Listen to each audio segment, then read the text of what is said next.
आज हम 9वीं कक्षा में राजनीति विज्ञान का पहला पाठ पढ़ेंगे। लोकतंत्र क्या है? लोकतंत्र का परिचय।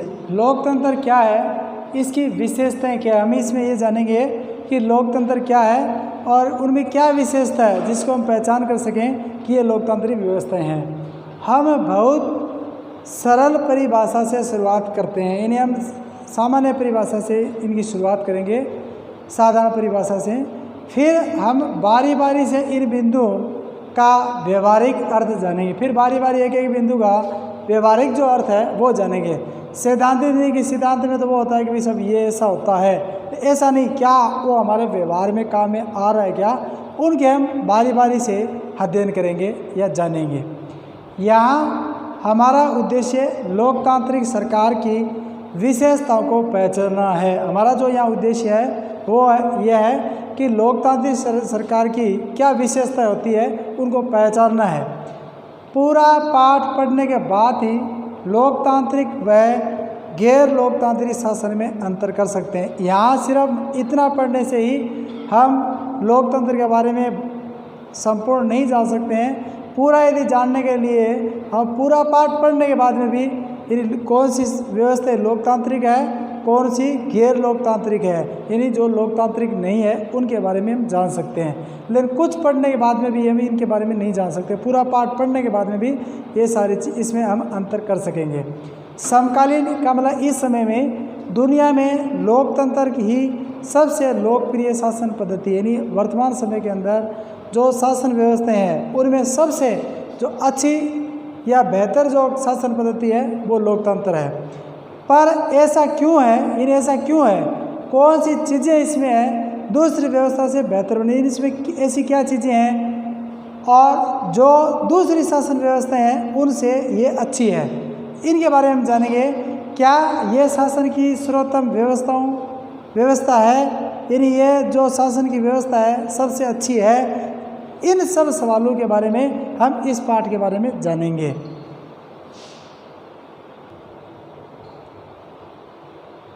अब हम पढ़ेंगे, पहले हमने परिचय पढ़ा था, अब पढ़ेंगे लोकतंत्र क्या है। आप सरकार के विभिन्न रूपों के बारे में पढ़ चुके हैं। पहले आपने सरकार के रूप है उनके बारे में पढ़ा था। लोकतंत्र की अब तक की आपकी समझ के आधार पर उदाहरणों से सरकार को की सामान्य विशेषताएं जानेंगे। यहाँ पर हम आपकी जो समझ है उन आधार पर जो सामान्य विशेषताएं हैं उनके बारे में जानेंगे। तो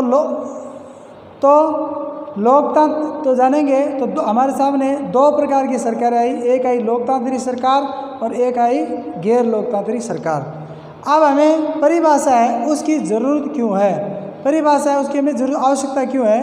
तो आगे बढ़ने से पहले मेधावी का मतलब होता है होशियार छात्रा, मेरी बच्ची का नाम है आपती पर गौर किया जाए। उन्होंने जब अध्यापिका कक्षा में पढ़ा रही थी तो जब उन्हें लोकतंत्र की परिभाषा बता रही थी तो उसने आपती की, वह लोकतंत्र की परिभाषित करने के लिए इस तरीके को पसंद नहीं करती है। जैसे अध्यापिका ने उसने पढ़ाया लोकतंत्र के बारे में तो बच्चे ने कहा कि मुझे आप जो पढ़ा रहे हैं वो पसंद नहीं है और बुनियादी यानी ज़रूरी सवाल पूछना चाहती हूँ।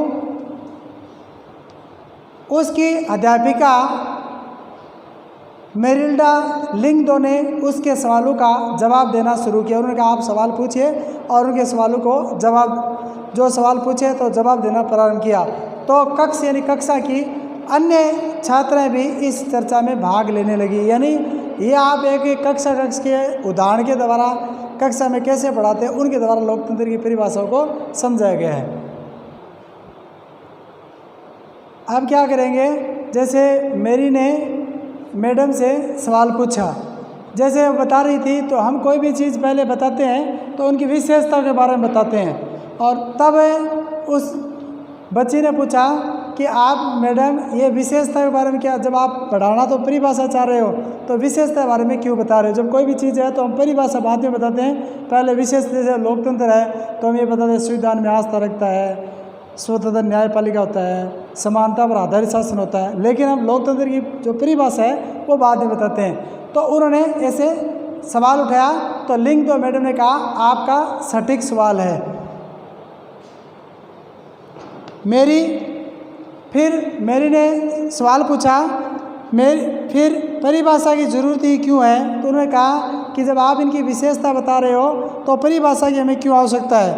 तो लिंक दो मैडम, हमें परिभाषा की ज़रूरत तब पड़ती है जब हमें जिस शब्द का उपयोग करने में परेशानी होती है, यानी जिस शब्द का हम उपयोग करना चाहते हैं, फिर परिभाषा की तब हमें ज़रूरत होती है जब हमें जिस शब्द का उपयोग करने में परेशानी होती है, यानी किस शब्द को कहाँ उपयोग लेना है, इस समय हमें परिभाषा को जानना होगा। जब हमें बारिश की परिभाषा की ज़रूरत तब होती है जब बारिश का उदाहरण दिया है कि जब हमें बूंदाबांदी होती है या बादल फटने जैसी स्थिति होती है या सामान्य बरसात होती है, तो उसमें हमें फर्क करना पड़ता है, अंतर करना पड़ता है। ऐसे ही लोकतंत्र पर भी यही बात लागू होती है।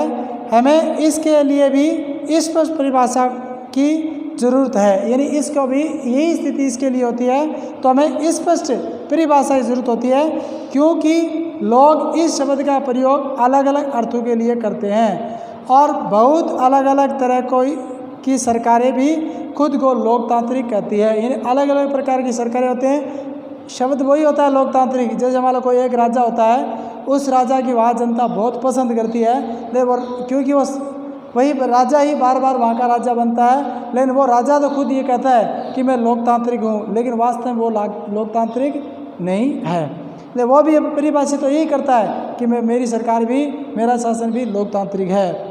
अब रिबियांग सवाल पूछती है, लेकिन हमें परिभाषा बनाने की ज़रूरत क्या है?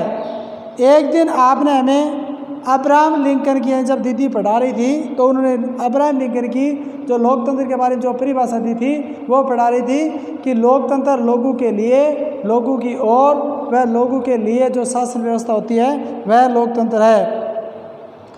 तो उन्होंने ये भी कहा कि मेघालय में हमें स्वयं पर राज करते रहे, ये सभी लोग मानते भी हैं, हमें इसमें बदलाव करने की क्या ज़रूरत है। इन मेघालय का उदाहरण दिया है कि वहाँ हम राज कर रहे थे, राज अच्छा है और लोग उस सब शासन को, राजा को मानते भी हैं, तो फिर क्या हमें उसकी बदलने की क्या ज़रूरत है? लिंक दो मैडम, मैं ये नहीं करती है कि इसमें बदलाव करने की क्या ज़रूरत है, लेकिन मुझे भी ये परिभाषा बहुत ही सुंदर लगती है। जब तक हम इस मसले पर खुद से विचार नहीं करें तब तक यह तय करना मुश्किल होगा कि लोकतंत्र की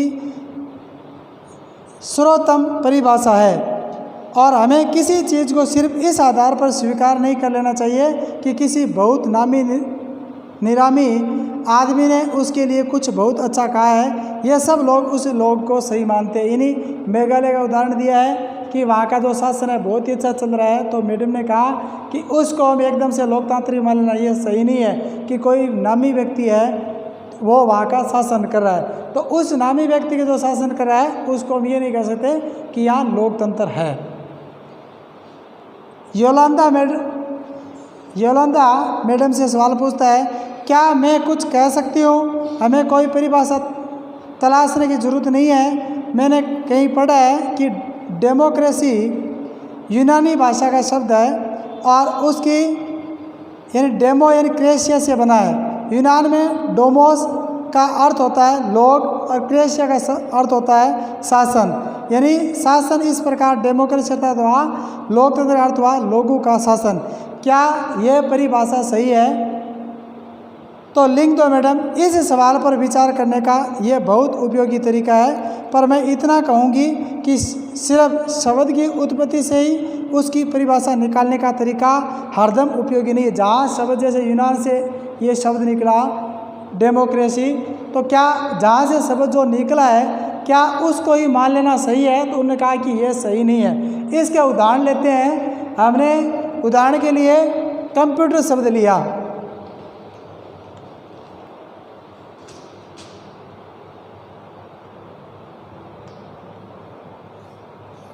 अब जहाँ कंप्यूटर शब्द का लिया उदाहरण के लिए, तो जो कंप्यूटर शब्द है, ये कंप्यूटर शब्द जब शुरुआत में आया था तो इसका अर्थ था गणना करना।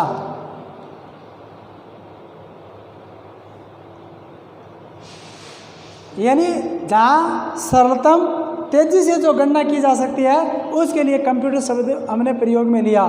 लेकिन आज हम गणना कैलकुलेटर से भी कर सकते हैं, तो इनकी जो परिभाषा है वह परिभाषा बदल गई। अब आज हम कंप्यूटर की जो परिभाषा है वो किसके लिए, कंप्यूटर की जो परिभाषा है वो उसका अर्थ लेते हैं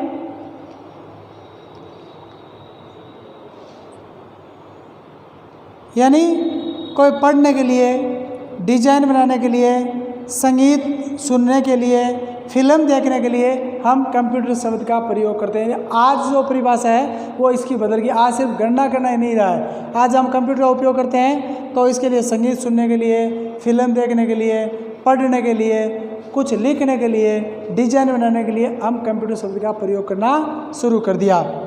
मेरी मैडम, आपके कहने का मतलब यह है कि इस विषय पर खुद सोचने का कोई शॉर्टकट नहीं है, हमें इसके अर्थ पर गौर करना होगा और इसकी परिभाषा गढ़नी होगी। यानी मेरी ने कहा, हाँ मैडम आपने जो बात कही है कि इस पर कोई शॉर्टकट रास्ता नहीं निकालना है कि शॉर्टकट इनकी परिभाषा निकालनी, यानी इसको पढ़ना होगा और हम खुद को ही इसका जो अर्थ है वो गढ़ना होगा, बनाना होगा। लिख दो मैडम, एकदम सही है, इसलिए आओ हम ये काम कर डालते हैं, बाद में पढ़ेंगे।